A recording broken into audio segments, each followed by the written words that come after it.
大家问千万二，大家要跟大家做伙来捌一日。这两天有网络新闻讲到屏东东港一栋透天厝的厝主，伫个厝内蹲真济有诶无诶，落过缩过的跳甲敢若山，算算4档内已经互环保局罚35届，罚超过18万。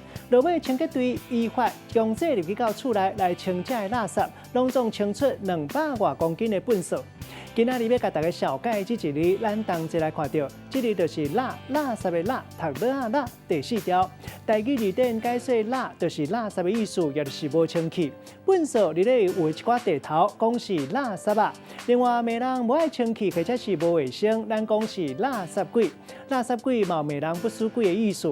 抑个骂人粗嘴话，咱讲是垃圾话。这里有时阵会读第5条，读做垃，像讲你的垃圾，嘛有人讲是垃圾。带大家做伙来小解这两个词。头一个就是咱头前讲的垃圾，这嘛是形容垃圾无清气，嘛会当讲是无清气的物件。像讲有人认为食猪血会当起垃圾。第二个词读做垃圾，同款嘛是无清气的意思。咱嘛会当讲是垃圾、阿渣、惊人，另外当讲是太高暖炉。啊，若颠倒变的意思就是清气，或者是更生。咱用一句话来举例，甲这两个词合做伙。譬如讲，这个地头是在地人啉这条溪仔水，甲伊当作是在地活力的来源，特别甲伊固守袂当有垃圾。